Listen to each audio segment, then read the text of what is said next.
1000 वर्ष पूरे हुए हैं हमारी संस्कृति को। देश के यशस्वी प्रधानमंत्री आदरणीय नरेंद्र मोदी जी अभी कुछ समय में हम सब के बीच में वहां से लाइव होंगे। आज इस अवसर पर हमारे बीच में परम श्रद्धेय गीता मनीषी स्वामी ज्ञानानंद जी महाराज, जिनका हम सबको मार्गदर्शन प्राप्त हुआ है, अखाड़ा परिषद के हमारे राष्ट्रीय अध्यक्ष महंत रविंदर पुरी जी महाराज, जिनका हमें आशीर्वाद प्राप्त हुआ है, महंत विश्वनाथ गिरी जी महाराज, महंत बंसीपुरी जी महाराज, महंत धीरजपुरी जी महाराज, पंडित सतपाल जी पीठाध्यक्ष मां भद्रकाली मंदिर, हमारे बीच में हमारे परम श्रद्धेय स्वामी जी, हमारे पूर्व में मंत्री सुभाष सुधा जी, जिला के हमारे अध्यक्ष तेजेंद्र गोल्डी जी, इस क्षेत्र के हमारे नेता जय भगवान शर्मा जी, हरियाणा सरकार में चेयरमैन धर्मवीर मिर्जापुर जी, भूषण नरोत्तम जी, और हमारे सरपंच सुमलता जी, हमारी जिला परिषद की चेयरपर्सन कमलजीत कौर जी, उपस्थित सभी परम श्रद्धेय संतजन, पूजनीय महंतगण तथा धर्म प्रेमी माताओं, बहनों और भाइयों, आज हम सब के लिए ये गर्व का दिन है। आज मुझे खुशी है, देवों के देव महादेव के गुजरात में स्थित सोमनाथ मंदिर के ये पुनर्निर्माण के 75 वर्ष पूरे हो रहे हैं। इस उपलक्ष्य में पूरा देश सोमनाथ स्वाभिमान पर्व मना रहा है। साथ संगत जीओ, यह पर्व गत 11 जनवरी से शुरू हो गया था और 11 जनवरी 2027 तक ये पूरा होगा। आज हम सब के लिए ये बहुत ही गर्व की बात है कि जहां हम संगमेश्वर महादेव मंदिर में आज सोमनाथ मंदिर के साथ जुड़ेंगे और देश के यशस्वी प्रधानमंत्री आदरणीय नरेंद्र मोदी जी आज उस इतिहास के बारे में हम सबको अवगत कराएंगे। हम आज यहां वैदिक नदी अरुणा व सरस्वती के संगम पर यह पर्व हम यहां मना रहे हैं। यहीं स्थित श्री संगेश्वर मंदिर इन नदियों के संगम की याद सदियों से दिलाता रहा है। ऐसे पावन स्थल पर ऐसे ऐतिहासिक पर्व में शामिल होना ये हम सब के लिए गर्व की और सौभाग्य की बात है।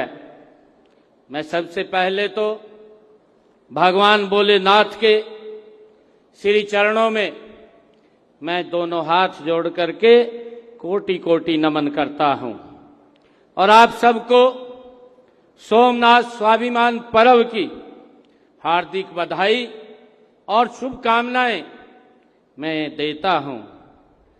साथियों, इस वर्ष देश के दौरान पूरे देश के श्रद्धालुओं की सोमनाथ मंदिर जाकर के भगवान भोलेनाथ के दर्शन करेंगे। विभिन्न प्रदेशों से भक्तों की यात्राएं वहां पहुंच रही हैं। हरियाणा से भी श्रद्धालुओं की विशेष ट्रेन आगामी 8 जून को यहां से रवाना होगी। हमने ऐसे आर्थिक रूप से जो कमजोर हमारे बुजुर्ग हैं उनको तीर्थ यात्रा कराने के लिए हरियाणा सरकार ने मुख्यमंत्री तीर्थ यात्रा योजना वो चलाई हुई है। यह विशेष ट्रेन इस योजना के ही तहत वहां सोमनाथ में उस पवित्र भूमि पर यहां से जाएगी। साथियों, सोमनाथ स्वाभिमान पर्व को जन जन का उत्सव बनाने के लिए आज सोमनाथ मंदिर में देश के यशस्वी प्रधानमंत्री आदरणीय नरेंद्र मोदी जी की गर्मामयी उपस्थिति में भव्य कार्यक्रम का आयोजन किया जा रहा है। उनके नेतृत्व में राष्ट्र का स्वाभिमान पर्व तो लंबे समय से चल रहा है। उन्होंने हमारे अनेक तीर्थों का जीर्णोद्धार भी कराया है। हम सब श्री राम मंदिर के उद्घाटन पर्व के तो साक्षी रहे हैं। प्रधानमंत्री आदरणीय नरेंद्र मोदी जी के नेतृत्व में काशी विश्वनाथ धाम का दिव्य और भव्य स्वरूप भी हमारे सामने आया है। साथियों, जिससे प्राचीन काशी की गरिमा पुनर्जीवित हुई है। आदरणीय प्रधानमंत्री नरेंद्र मोदी जी ने भयंकर बाढ़ के कारण केदार बाबा धाम में हुए नुकसान का भी पुनर्विकास वो करवाया है। आज देश के तीर्थ स्थलों का विकास, 4 धाम परियोजनाओं का, प्रसाद योजना और सांस्कृतिक धरोहरों के संरक्षण के माध्यम से भारत अपनी जड़ों से जुड़ रहा है। यह नए भारत का वह कालखंड है जहां विकास और विरासत साथ साथ चल रहे हैं। इसी श्रृंखला में हम आज सोमनाथ स्वाभिमान पर्व मना रहे हैं। भाई और बहनों, सोमनाथ मंदिर का वह इतिहास भारत की धैर्य गाथा का ये इतिहास रहा है। यह मंदिर अनेक बार टूटा, अनेक बार लूटा गया है। साथियों, लेकिन हर बार 2 गुने साहस से ये खड़ा हुआ है। इतिहास इस बात का गवाह है कोई तलवारें नहीं मिटा सकती हैं सोमनाथ मंदिर का पुनर्निर्माण स्वतंत्र भारत के सांस्कृतिक पुनर्जागरण का ये उद्घोष था। जब देश आजाद हुआ, हम सब जानते हैं, तब लौह पुरुष सरदार वल्लभ भाई पटेल ने सोमनाथ के पुनर्निर्माण का ये संकल्प लिया। उन्होंने कहा था कि सोमनाथ का पुनर्निर्माण केवल मंदिर निर्माण नहीं है, बल्कि राष्ट्रीय सम्मान की ये पुनर्स्थापना है। ये सरदार वल्लभ भाई पटेल ने कहा था।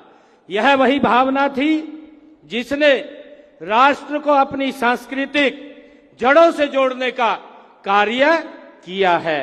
साथियों, हम सब जानते हैं 1951 में भारत के प्रथम राष्ट्रपति डॉक्टर राजेंद्र प्रसाद जी ने सोमनाथ मंदिर का उद्घाटन किया था। आज जब उनके 75 वर्ष पूर्ण हो रहे हैं,